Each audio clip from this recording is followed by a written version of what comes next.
And again, he staggered Augustine. He's lost his legs, as John Mark Augustine, as this bout is winding down and the crowd is chanting. Final seconds of this final round, and a very impressive opening for the Korean Byun Jong-il. Called for the headbutt, and that'll do it.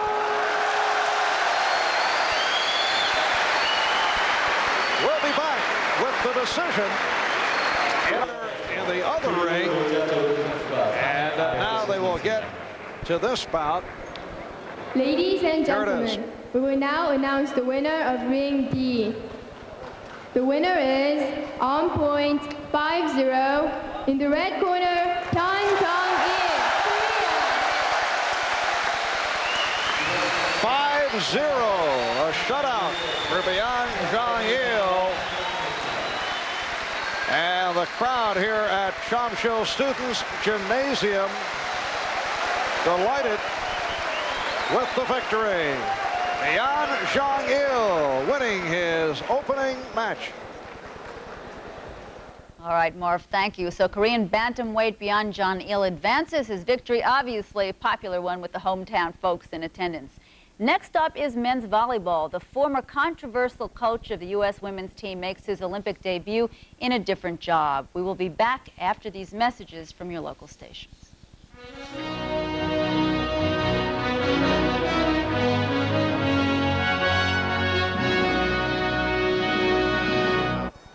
Looking to qualify in his first of 7 events that he'll be entered in this Olympic game. Notice him don with a beard on his face. He hadn't even shaved down yet. Actually, he might have shaved legs, but he's saving his beard for a little bit later in the meet. Probably the final coming up tomorrow.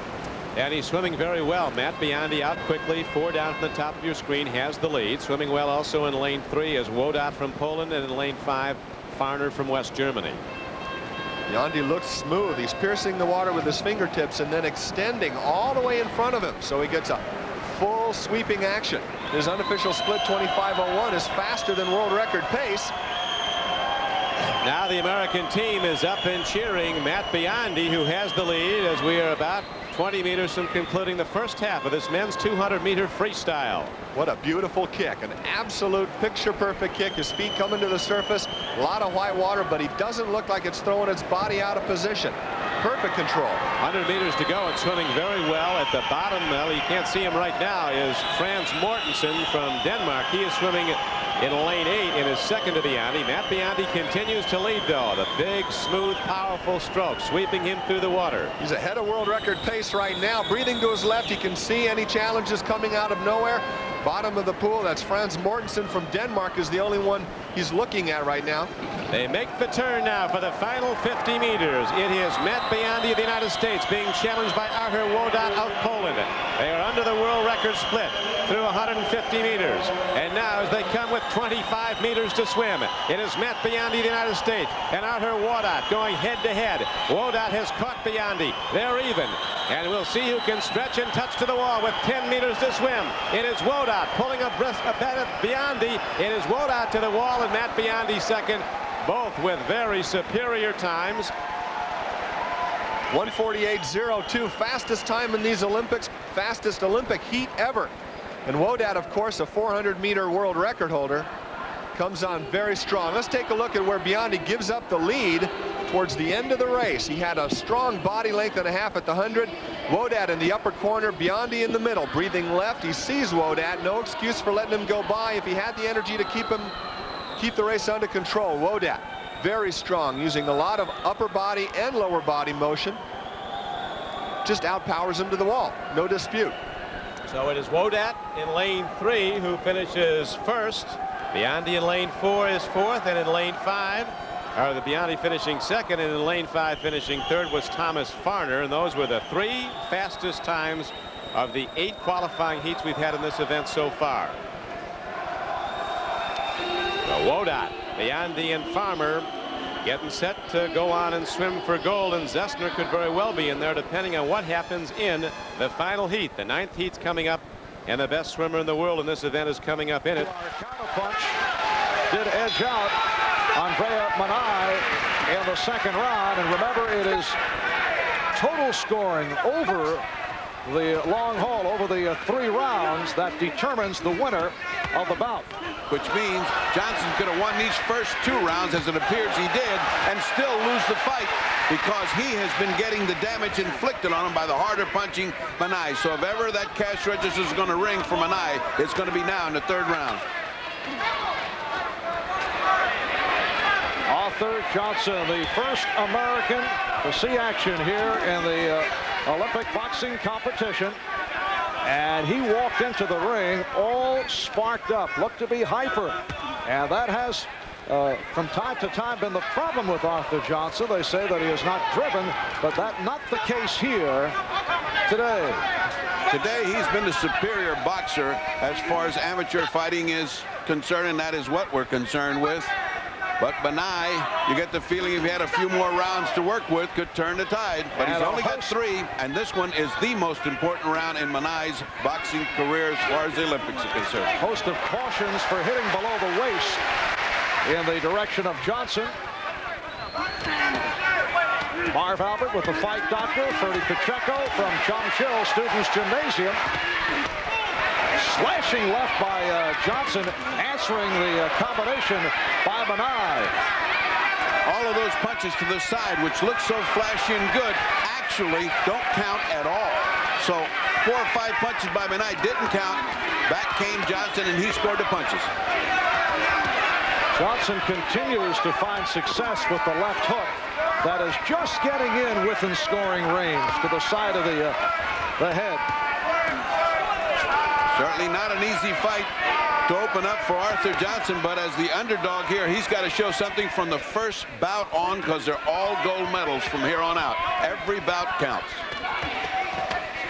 1 loss and you're out. It is sudden death for the boxers. We have 1 minute remaining in the bout.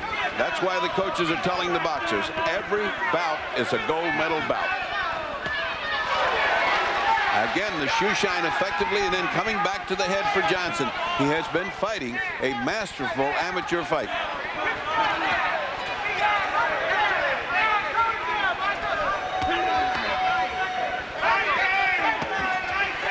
You see it again, the shoe shine down below, and then up ahead. Big right hand, though, by Johnson, as he was cautioned for slapping prior to that blow.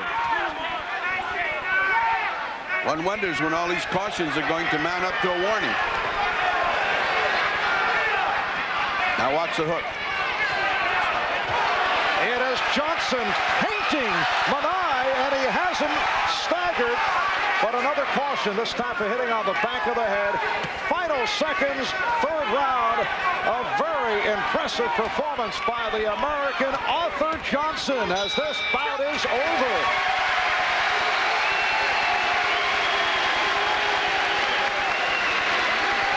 So Arthur Johnson advances at the expense of Italy's Andrea Manai. If he continues to advance, he figures to make a pretty decent interview, because back in his hometown of Minneapolis, he hosts a weekly Cablevision show entitled, appropriately enough, the Arthur Johnson Athlete Talk Show.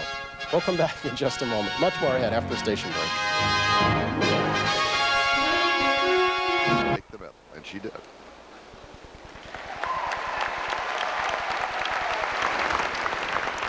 Oh, what a moment. 관중 여러분, 중화인민공화국의 국가가 연주되겠습니다. I think every photographer in the world always says, one more, just one more. L'hymne national de la République populaire de Chine. And what a special moment. Please stand for the playing of Olympic competition. And good evening. Welcome to our coverage of the games of the 24th Olympiad. I'm Bryant Gumbel.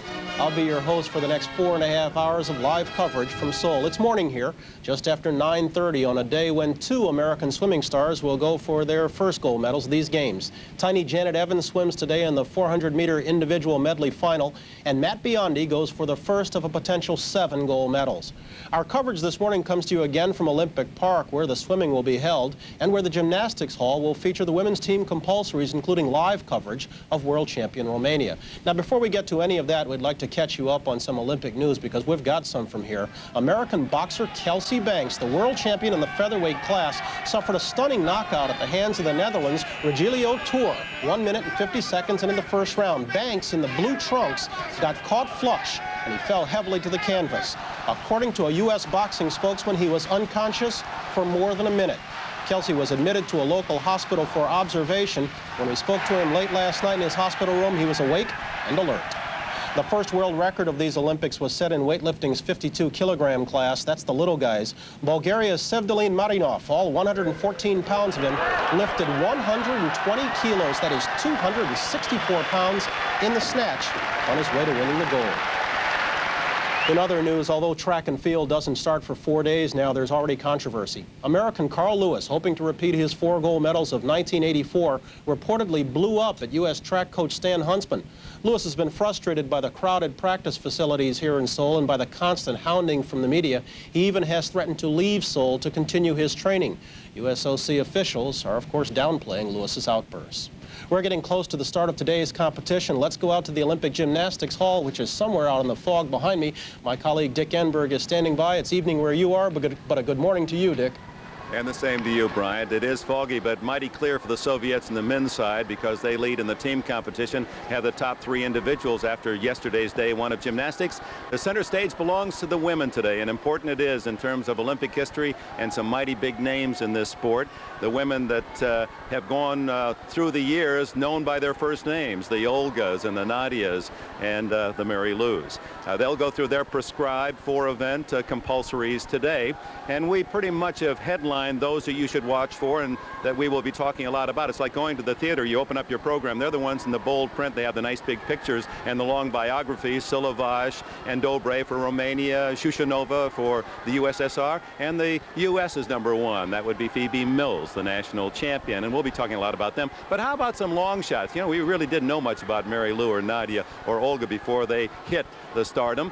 Here's one thought. How about the USSR's Natalia Lashenova? She's just 15 years old, 4 feet 8 inches, 80 pounds. But don't be fooled by her size. She's incredibly powerful, and she has that quality that attracts audiences and judges. She's charismatic.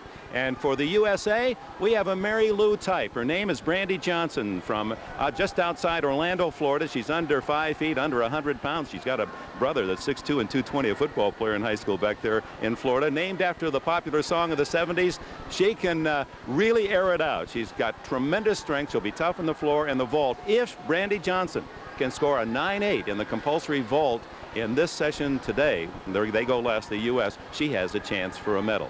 So maybe we'll see them. Natalia or Brandy could be the name of 1988, right? Okay, Dick, the men's basketball team found some success as they got started here yesterday. Today it's the women's turn. When we come back, we'll take a look at the U.S. women's basketball team and their head coach, Kay Yao. That's to come as we continue our coverage of the games of the 24th Olympiad. NBC Sports presents these Olympic Games. In Pool B, the U.S. pool, as the defending gold medal champ U.S. team takes on Czechoslovakia. Let's take a look at the starting lineups for the game, for the U.S. team and for the Czechoslovakian team. There, the Czech team dressed in the blue. Novikova, one forward. Jonastanova is the other forward. She's 6'2", 194 pounds. The center, Dubrovnikova, is 6'3", and then in the backcourt, Kieselkova and Kalusakova. The United States will start with its most experienced lineup. And they will go with Katrina McLean, who was the leading scorer and rebounder in the Pan Am Games a year ago. Andrea Lloyd, 6'8", Ann Donovan, making her 3rd Olympic team appearance. Teresa Edwards, regarded as the finest women's player in the world, and the point guard, Cammie Etheridge. Nancy, the writers are saying this is the finest women's team ever assembled. What's your opinion?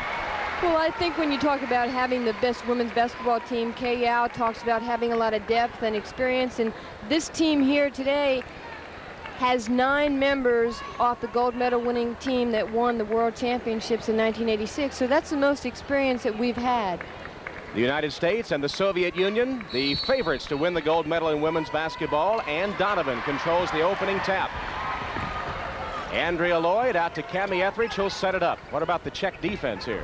Well, the Czech defense is very aggressive and very physical, and they're going to give the United States team a run for their money, so the United States team has to board very well.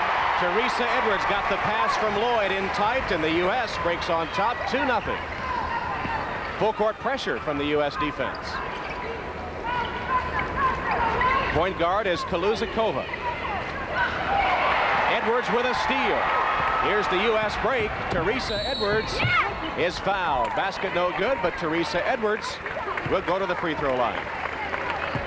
Although Teresa Edwards made that steal, the pressure came from Cami Etheridge's defense, and here Teresa was taking the ball down the floor, making a nice move to the basket, but she was able to get that first step by the defensive player from Czechoslovakia.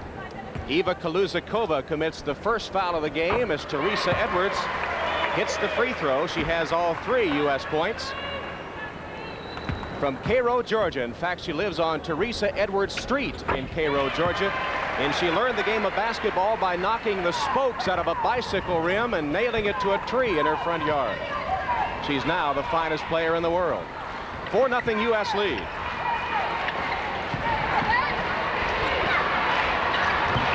Shot no good by Jana Stanova.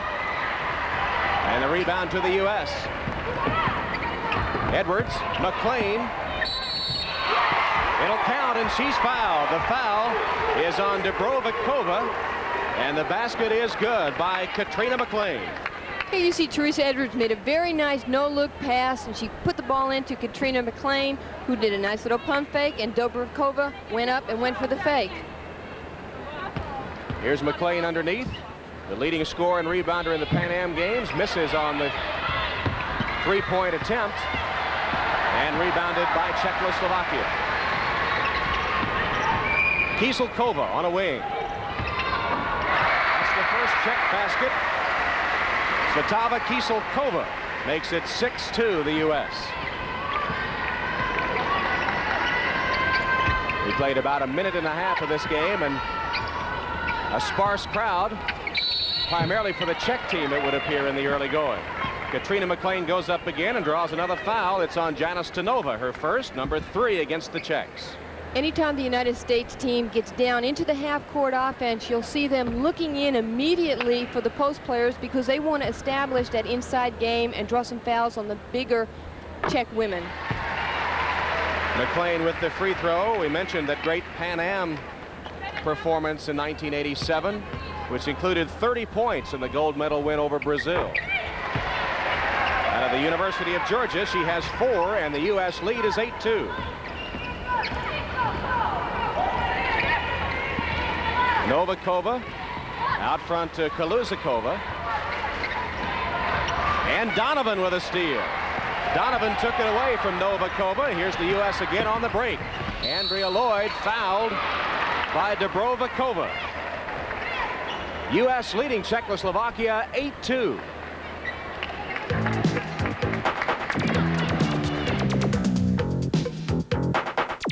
The center of a controversy, but at the Goodwill Games in 1986 she was. Well, apparently when she went over to Moscow for the Goodwill Games, she smuggled a few Bibles in her suitcase, and it wasn't until she was back in North Carolina and preaching one day that she told the story, and all the people at ABA USA found out.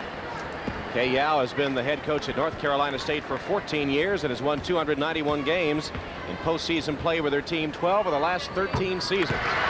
Teresa Edwards at the free throw line gives the U.S. a 9-5 lead over Czechoslovakia. 16 minutes 50 seconds left in the first half. Misses the second shot, rebounded by the Czechs. There's your score with 16:45 left. The United States team is putting so much pressure on the ball that it's very hard for the Czech team to get even into their offensive set.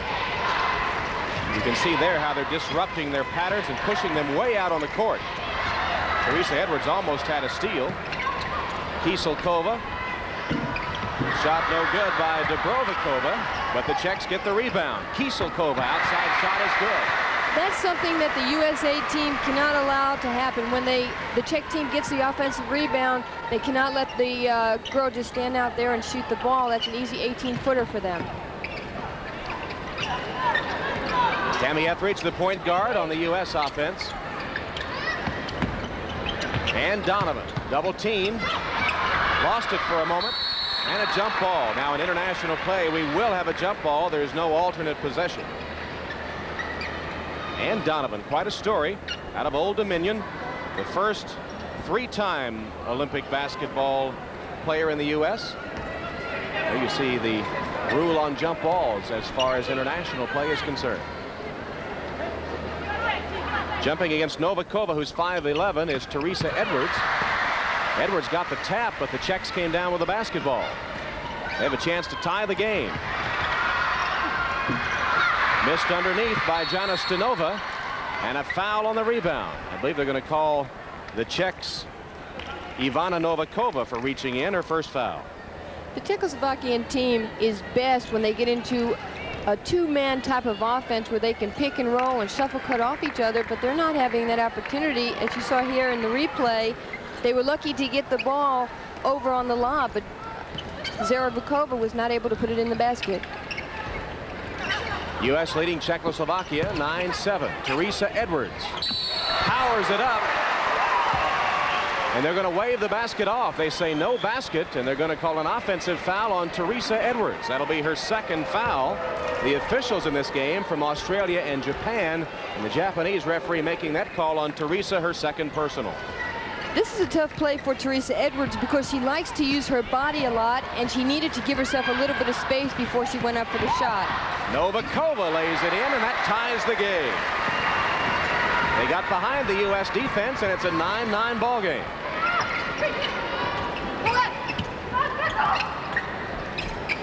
And Donovan looks inside. Katrina McLean can't hit it. Wades in to get the rebound, however, and the U.S. sets it up again. McLean gets open and lays it home.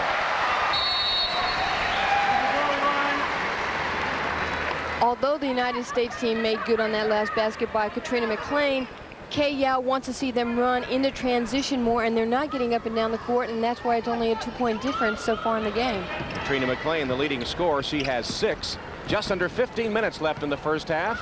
11-9 the U.S. leading. Now, the United States team went through a 2.5-hour workout yesterday, and I was very surprised they went that hard and that long the day before the game, and I'm wondering if they are a little tired. Andrea Lloyd is fouled as she comes up court with the basketball, and with 14:37 left, the U.S. will be in the bonus. They'll shoot 1+1 for the remainder of the half. Now, this is a very good substitution for Kei Yao because not only did she have her experienced team on the court to start the game, but now she brings in her athletes, her real explosive gals that can run the floor and make a lot of things happen with their creativity. There's the penalty situation in international play. The 8th foul, you shoot 1+1. 7th in NCAA and the 5th of the quarter in the NBA. Andrea Lloyd hits the free throw. That's her first point of the game. Teresa Weatherspoon has come into the game for the U.S. as you look at Andrea Lloyd from Moscow, Idaho, played at the University of Texas. Also in the game is Cynthia Cooper and Bridget Gordon. So the U.S. getting plenty of fresh legs in the game with 14:35 left in the first. What's the U.S. team? Anytime the ball crosses half court, they're trapping the ball in the corners, and they're trying to put a hand up on all the shots. Kieselkova misses. Here's Weatherspoon in a hurry. Knocked away by the Czechs. Kieselkova knocked it out of bounds. That's not a very good pass by Teresa Weatherspoon. She's on the left side of the floor, and she's trying to throw the ball against the grain all the way to the right side. Weatherspoon to Cooper. Bridget Gordon looking inside. McLean trying to post up in there against 6'2" Jana Stanova. McLean is 6'2" as well.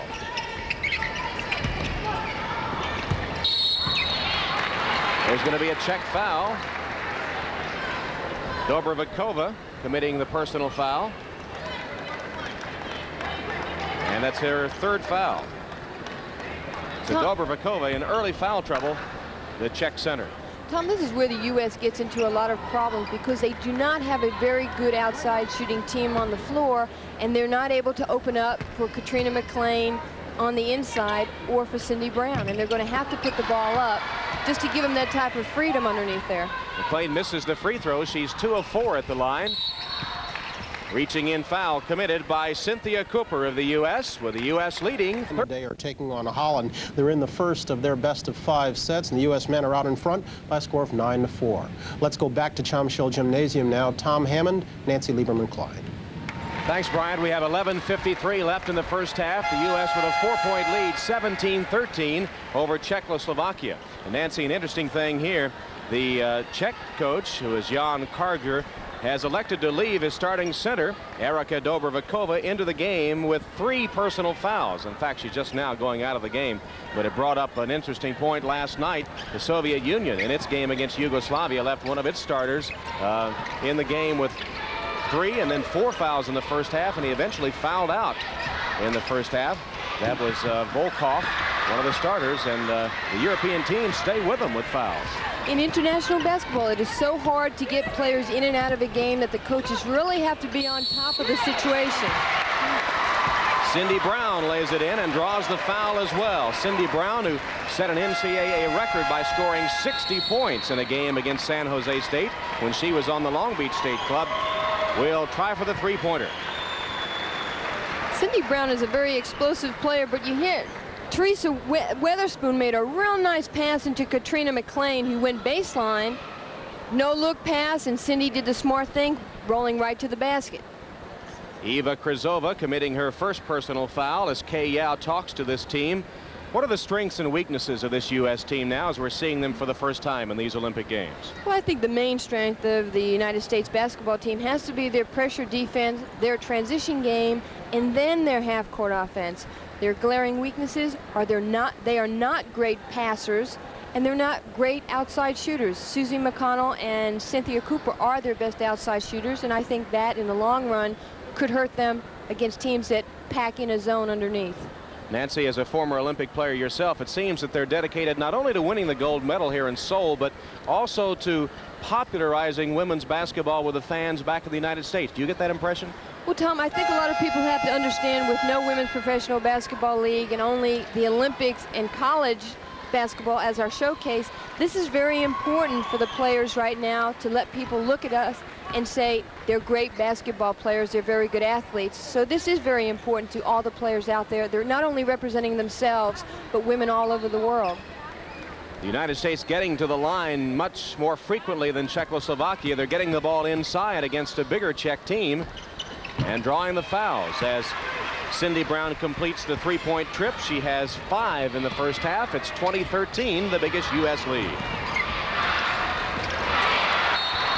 Out of bounds and back to Czechoslovakia as that tough U.S. defense continues to disrupt the Czech offensive patterns. Well, there's hands everywhere. There's pressure. Watch Teresa Weatherspoon, and then you'll see Cooper come up and try and trap. It's very distracting to an offense. Berzikova makes a move to the basket and draws the foul on Weatherspoon of the U.S. That's her first personal foul, and on the U.S. team, number 7. Teresa Weatherspoon won the national championship with Louisiana Tech in 1988. She won the Wade Trophy as the collegiate basketball's best basketball player. Very successful career at Tech, and she comes out here and makes the U.S. team, and they say she's one of the most tenacious defensive players. Zora Berzikova hits 1 of 2 at the free throw line. It's 20-14, the U.S. Just over 11 minutes left in the first half as the favored U.S. team takes the court for the first time in this 24th Olympiad. Cindy Brown being battered around a little bit, but manages to hold on to the basketball and get it back out to Weatherspoon. Pretty move to the basket by Cooper, but the basket won't go on the second time she gets it down.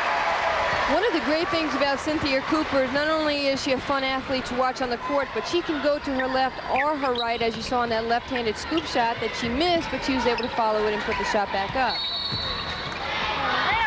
Here's a U.S. foul on Cynthia Cooper, her second, as Kieselkova made a move to the hoop.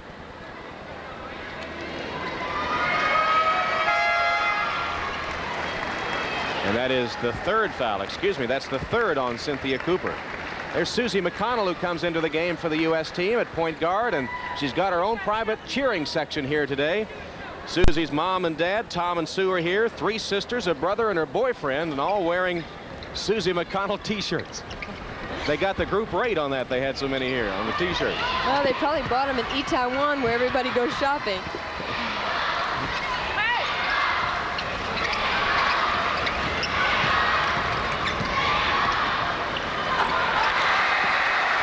Novikova with the shot. She has 9 points to lead the Czech team so far as the U.S. turns it over. Weatherspoon can handle it. 22-16 with 10:05 left in the first half. What about the pace of the game? Which team does that favor? I think right now the pace of the game is definitely favoring the Czechoslovakian team because they're doing a nice job of using the clock, and the less time the United States has to run their fast break and their transition game. Susie McConnell commits a foul, and the Czech team will shoot 1+1.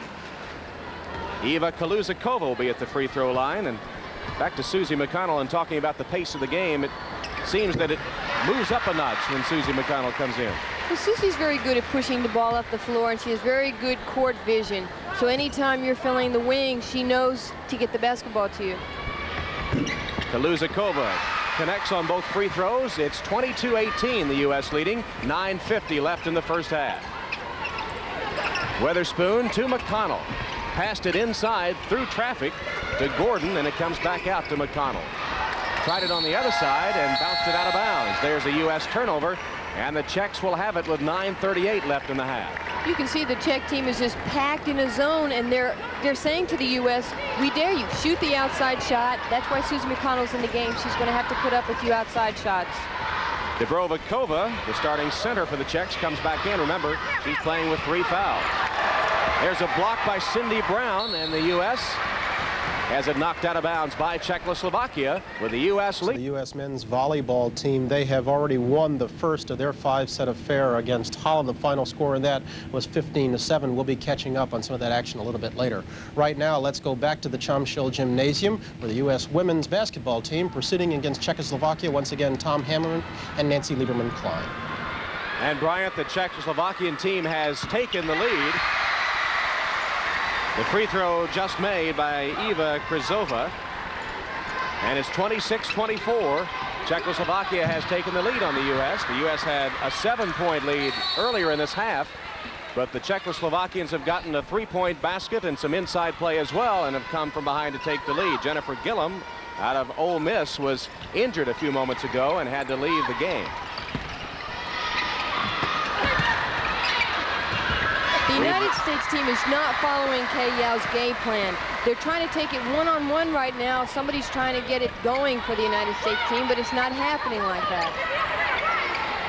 Dubrovnikova, baseline jump shot is good by Berzikova. Zora Berzikova has come off the Czech bench to pick up 5, and the Czechoslovakians go up 28-24. Teresa Edwards from 16. The U.S. has just gone cold. McLean can't hit the follow. On the floor to the Czechs.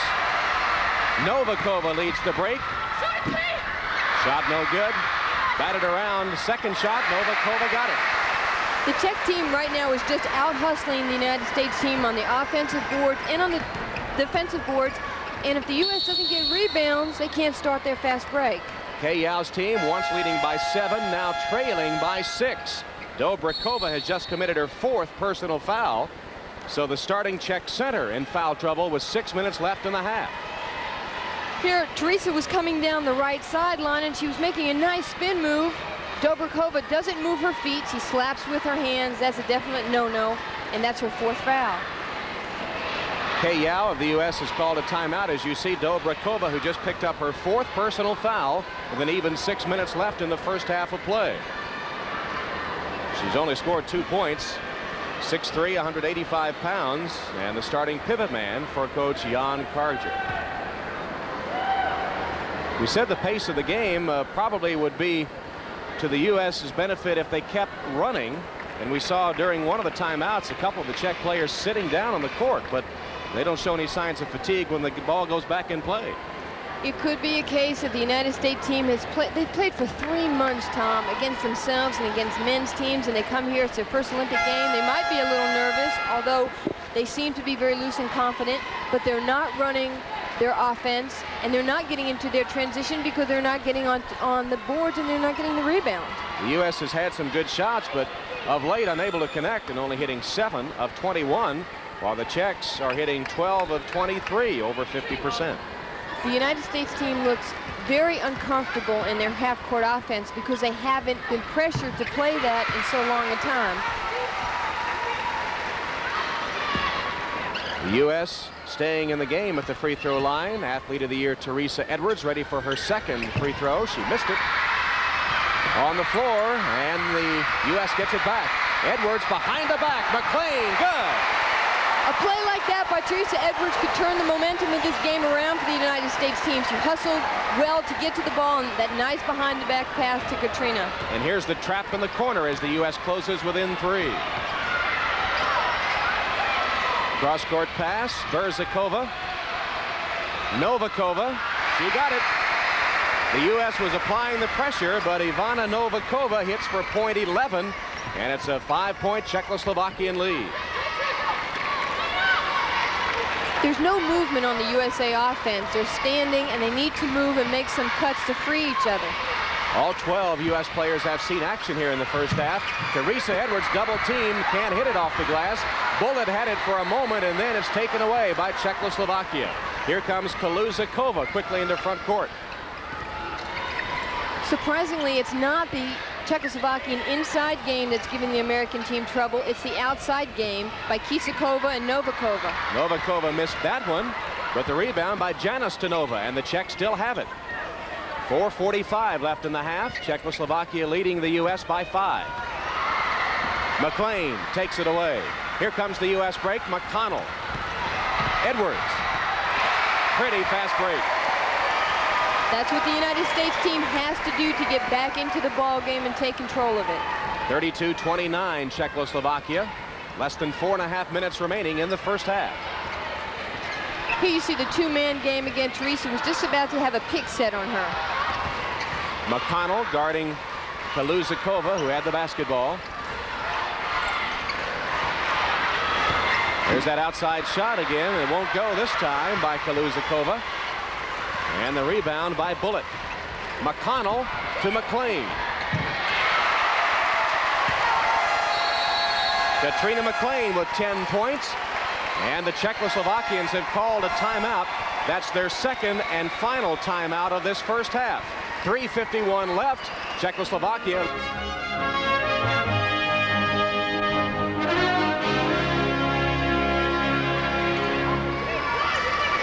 Tom Hammond and Nancy Lieberman-Klein at the Chomshill Gymnasium with 2.5 minutes left in the first half. And the United States trying to tie the score against Czechoslovakia. The Czechs leading 35-33 in a seesaw game. We saw the U.S. on top by as many as 7, and the Czechs have led by as many as 6. Susie McConnell feeds inside to Katrina McLean, who misses the layup. The U.S. continues to get good inside shots, but of late, they have not hit them. That's exactly right what you're saying, Tom. The U.S. has taken 17 shots in the paint. They just have not converted those shots. And that's concentration. They have to make those little chippy baskets. You think it's a case of nerves in the opening game? Here's McConnell all alone. Well, it rolled around, but it went through, and that ties it at 35. Sometimes when you're all by yourself, those are the toughest shots to make. McConnell just released as soon as the ball went on the floor, and she got the easy one. 1:43 left in the first half of a tie game. Novikova drives baseline. Wide open was Dubrovnikova. She couldn't hit it, and the rebound comes down to McLean of the U.S. Bullet. She got it. It would seem to be just a matter of time because they are getting the good shots, and when they start to drop, the U.S. would seem to be able to take command. They lead by 2, 37-35. Well, the thing that the Czech team cannot allow to happen is let the U.S. team get a run of 10 or 12 or 15 points, and then you'll start seeing a blowout type of contest. Well, there's a point in the paint for the Czechoslovakians that time, as the U.S. inside game has been the potent factor for K. Yao. That time, Czechoslovakia's Jana Stanova got her first bucket of the game to tie it at 37. We're down to 47 seconds in the half. McLean misses in close and over the back for foul after missing the shot.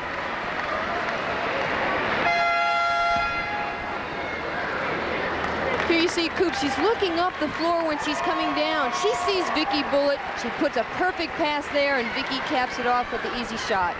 That was a pretty pass by Cynthia Cooper. But we'll go to the Czechoslovakian free throw line now after McLean's foul. She missed a little short jumper, and then in frustration over the back of Dubrovakova. And Dubrovakova will step to the line looking for her 5th point of the game. She's a student. She's been a member of the Czech national team since '83. And Donovan, who just came in, knocks the ball away, but last touched by the Czechoslovakians. And with 41 seconds left, the U.S. has the ball.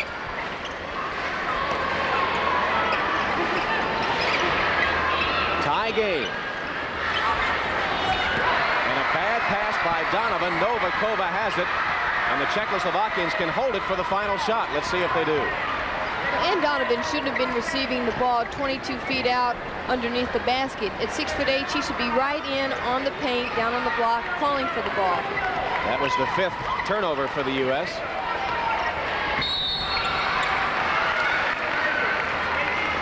And here's a foul by Ann Donovan. So Donovan compounds the mistake of throwing the ball away by committing a foul with 8 seconds left. You don't expect that from a 26-year-old who's been a member of 3 Olympic teams. All right, well, just as I was getting on Ann Donovan, they say the foul was on Cammie Etheridge. So sorry, Ann. Well, as Cammie went around the screen, she just pushed off a little bit. We're up high at the Chomshill Gymnasium across the floor from the official score, and sometimes it's guesswork on the personal fouls. Dubrovakova hits the 2 free throws to give the Czechs the lead. The U.S. will get one final shot. Etheridge to Edwards. 2 seconds left. And the half comes to an end. Well, the U.S. came out, and the fans a little disappointed, because they came out ready to play basketball. They had a 7-point lead. The Czechoslovakia got its act together, got its outside shot going, and climbed back into the game. The Czechs led by 6. And the free throws just before the half by Dubrovakova. Well, Teresa Edwards has taken control of the second half of the game for the United States. She came up, she came in and turned on the intensity, and she's driving to the basket much more than she did in the first half. And that's her game. That's where the electricity starts. You see the shooting much better in the second half for the U.S., hitting only 39% in the first half. Berzhikova committing the foul for the Czechoslovakians, and the U.S. sets it up. There's a bad pass and a steal. Dubrovakova picked it off, and here's Novikova in front court. She's been the hot hand for the Czechs. Batted out of bounds. It'll go to the U.S. Last touch by Dubrovakova. If the United States is smart, they will try and get Dubrovakova her 5th personal foul. They need to get the ball into Annie Donovan down low, not high on the top of the foul line. Brown short on the shot and knocked out of bounds by the Czechs. It'll go to the Czechoslovakia. 12 minutes, 50 seconds left. The Czechoslovaks get a basket from Berzhikova, her 11th point of the game. It's a 56-51 lead for the U.S. team. Berzhikova has 9 points in the second half. Most of them have come off short jumpers, and that was just a little layup underneath. There's a 3-point shot by Cindy Brown of the U.S. team. The first 3-point basket for the U.S. team today. 59-51. That represents the biggest lead of the game for either team. The U.S. favored to win this game against what was regarded as one of the weaker teams in Pool B, the Czechoslovakians. 59-51, the U.S. leading. Novikova. And put in by Dubrovakova. It's 59-53. Let's go back to Bryant Gumbel.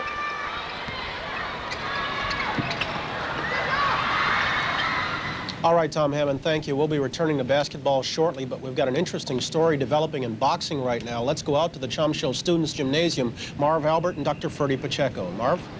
Well, Brian, another bizarre situation involving the United States boxing team.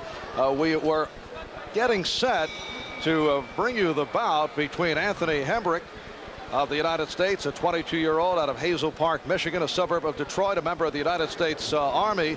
Hembrick has not shown to this point. There is his opponent, Ha Jang-ho of Korea. Now, he has been in the ring a good 5-6 minutes. We're told that the United States boxing team had its bus leave at 9 this morning from their headquarters, and they have yet to arrive. It is right now 10 minutes before 11 Seoul time. You are looking at Jim Fox, the executive director of the United States Boxing Federation. He is trying to sort it out. We are awaiting the time limit because very shortly it will be called a walkover. Look here. Let's pick up what is happening. You have B's. You have B's. You have B's. Nobody can get on the bus. Okay. There's my athlete right there. Listen, let's proceed with the bouts and we'll take care of it, okay? Here's Anthony Hembrick right now walking into the arena. Let's proceed with the rest of the been waiting. We could have been here. Did you see the schedule? What does the schedule show us? About number 11. Now listen. We were coming at 10:30 because we had. Let me ask you. You're confused because it's here, and it's here, correct? Right. Okay. Here's what I thought, Jim. I counted B, 1, 2, 3, 4, 5, 6, 7, 8, 9. I thought we had that. We discussed it and we thought we had the 11th bout. That's what we were saying. We said the 11th bout. That's what we thought. And that's why we're here. We said, Let me show you. Here is we thought the 11th bout. Emil, please continue with the next bout. This is major problem. Jim, So I am very well aware of the situation, and that's why I told the organizers that they should have separate programs for A ring and B ring. Right. Look here, 2. But you see, nevertheless, all the other delegations that had boxes on ring A or B, they understood this program correctly. Yeah, but the issue is not that all the other boxes. You have 2. Emil. Okay. Let's continue with the program, you see here please. The numbers of the bouts. We understand that, but we're saying. Where is the numbers of the bouts? Show me. Here they are, bout number. It is a chaotic scene here at the Chomshill Students Gymnasium. Apparently, the United States boxing coaches, which have certainly been under fire, misread the schedule for the day. They have shown up late. And this all part of the confusion concerning the 2 rings, ring A and ring B. And now it is official. It is a walkover. And middleweight Anthony Hembrick of the United States loses because he did not show on time. The victory awarded to Ha Jang-ho of Korea. And the reason for that, what the argument is the schedule presented to us and to them list 11 or 12 bouts consecutively, A ring first, B ring. The coaches incorrectly read and counted 11 bouts down instead of the 4th bout in ring B. And therefore, they're arguing, since you didn't enumerate it, 1, 2, 3, 4, 5, 6, 7, they misinterpreted, but that should never happen. However, the smart move on the part of the coaches would be to check it out. You confirm these things. And as a result, Anthony Hembrick, who is a middleweight in the tournament or not, we're out. We're fighting that right now. We're fighting that right now. Get the kid dressed, get him ready to roll. We're getting him dressed now. He's getting dressed. He's getting dressed, getting warmed up. Okay. Kenny, 1 second, Kenny. What happened? Did you guys read the schedule wrong or what? No, we didn't. I don't think we read the schedule wrong. I looked under the B schedule, and the B schedule said, and I go from the top 1, 2, 3, and I counted, and we had bout number 11. We had about 11 as looking on the schedule, and they didn't have the schedules are not numbered. They're not numbered. It's got A's and it got B. And if you take 1, 2, 3, 4, 5, and go down the line, we had about 11, which means probably 15 minutes per bout. We figured about 1 o'clock, but we wanted to be here at 10:30 just to be here a little early anyway. Okay, total confusion here. Will Anthony Hembrick be able to fight? We don't know yet. Now back to Marv. Well, it is now official. Thanks, Wally, who is chatting with Ken Adams, the head coach of the U.S. boxing team. It is now official that Ha Jang-ho has won in a walkover. More confusion, more controversy for the United States boxing team. Let's get back to Bryant Gumbel. Okay, Marv Albert, thank you. And again, this incident very reminiscent of the one that happened in Munich in 1972. As I think some of you will recall, U.S. assistant track coach Stan Wright misread the schedule, and as a result, sprinters Eddie Hart and Ray Robinson missed the heat of the 100 meters, never got to run in that race. Interestingly enough, also, I had breakfast the other morning with Bob Helmick, president of the USOC, and I asked him what was his foremost concern here in Seoul. He said he just wants to make sure that his people have everything in place so that none of the kids are deprived and we don't have a repeat of the incident of 1972. Evidently, we have had just that. It's time for us to head back to some action. We've got basketball going. We've got volleyball underway. We'll be continuing with both of them. But they've been unable to check this spunky Czech team. They just can't shake them. And I can't seem to understand why all the Novakovas have gotten the best of them today. Outside shot right there by Kieselkova. She has 11 in the game, and once again, the Czechoslovakians hang in there. The Czech team has really surprised me today with their consistency from the outside. After seeing them in practice and seeing them in scrimmage games, they didn't show any outside fire. They utilized their inside game. This was supposed to have been an easy win for the U.S. team, but as you can see, Czechoslovakia very much in it despite that bad pass off the hand of Kieselkova. Tom, I was talking about this before, that the United States' weakness is their passing, and you can see a few times Annie Donovan's thrown the ball away. Teresa just did on the last play. There's Teresa Edwards with a chance for a three-point play. That basket will count, and she'll go to the free throw line. That's vintage Teresa Edwards, where she'll get the defense up with a little pump fake, and then she uses her body to go into yours. Here you see she'll pump, and she just uses your body momentum, and then she'll put the shot up. From floor level, you'll see it again. A bump, another bump off the glass, and Teresa Edwards will go to the free throw line. And Dubrovnikova, the starting Czech center, is fouled out with 6 minutes left in the game as Edwards completes the three-point play. That's where I question the Czech coach, Jan Kargers. Why would he leave her in so early in the second half and also throughout the whole first half with all those fouls? As you see, the Czechs in some deep foul trouble. Novikova, though, she's still on her game. She has 19 points to lead the Czech attack. And with 5:45 on the clock, it's now 73-66. We've got a Berzikova called for an offensive foul. Was that what it was? She was pushing Vicky Bullitt underneath the basket when the shot went up. And so the U.S. with the ball with a 73-66 lead. Edwards to Donovan inside. Her baseline jumper no good. Weatherspoon going inside to get the rebound at 5'8". Susie McConnell at 5'4" hits a three-pointer. Second three-point basket of the game for the U.S. They're now up by 10, 76-66. Smart play by Susie McConnell. Anytime they leave her free, she should be looking to take that three-point shot or an outside shot. This equals the biggest lead for the U.S. women. And we're coming to the 5-minute mark in the game. There's Novikova again. They just have been unable to stop her today, as she has 21 points. And Donovan. Donovan has been held to only 3 points in the game. 76-68 the U.S. Turnaround jumper by Volova bounces in.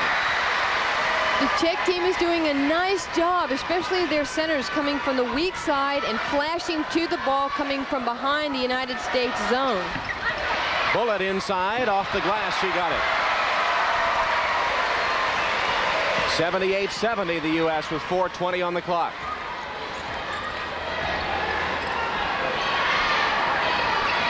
Susie McConnell guarding Elena Kasova. Kasova takes it to the baseline and back to their hot hand Novikova. Bad pass. Bullitt picks it off for the U.S. Weatherspoon leads the break. 3-on-3. Edwards, good. She just runs the floor so well, and she's so explosive when she has the basketball. Timeout taken by Czechoslovakia. 3:54 in that game. Meanwhile, in volleyball, the United States men are continuing in the fourth set, already leading 2-1 against the Netherlands. Let's go to Hanyang University. Bob Trumpian, Chris Marlowe. Thank you, Bryant. Bob Stavertlich serving. U.S. leads 10-9. Troy Tanner, a replacement in. Karai hits it down. 11-9. Game 3 was a 15-1, a wipeout for the U.S. team. But in this fourth game, the Dutch team keeping it very close. It's been a game of runs. The U.S. team went out to 6 straight points. Now the Dutch team has come back. Nice digs to Vertlich. Ludy's the setter. Timmons. Off the block. Off Ron Zwerver. Down. And that's a point. U.S. 12-9. In the last couple of games, Steve Timmons has been unbelievable. For the match, 22 kills. That's just successful spikes and only 2 errors. He's played unbelievably. There's our overhead remote camera. Gives you the viewpoint of where the offense and defense set.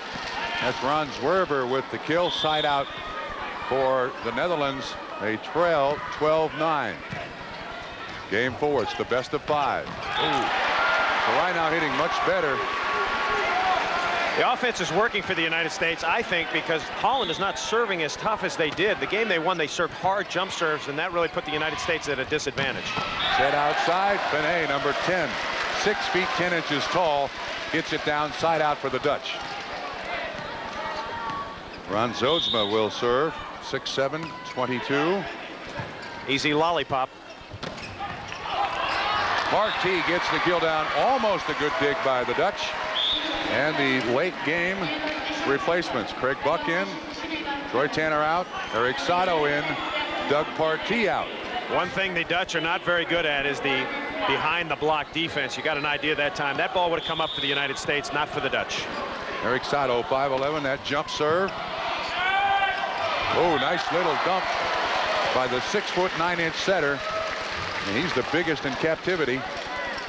Peter Blanger at 6 feet 9.5 inches tall. Ari Sellinger, the coach, very familiar to those volleyball people in the United States, former coach of the U.S. women's team. Bob, the Dutch are still serving too easy. The United States with 2 of the best passers in the world, Vertlich and Karai. If you serve easy, the United States, too many easy chances. They have to toughen it up.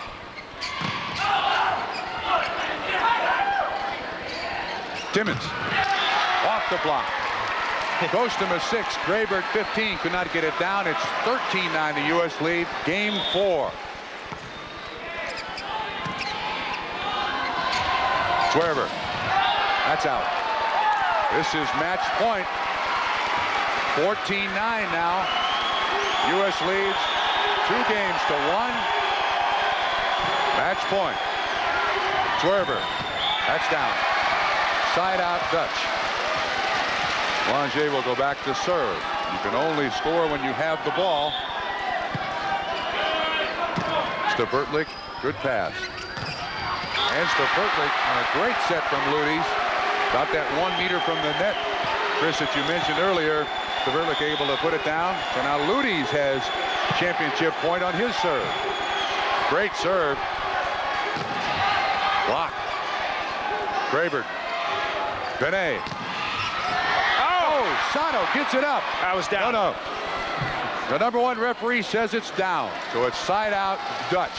That was a great attempt at a dig. In early school, that would have been okay. That would have been like 1 bounce volleyball, but not in the international level. Postema serves.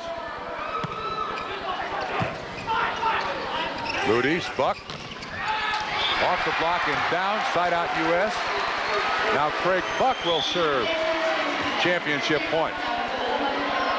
Doug Partey back in the game. He replaces Eric Sato. A little more blocking at the net. Zwerver. Timmons keeps it up. Ludy's to the set. Timmons. That's wide.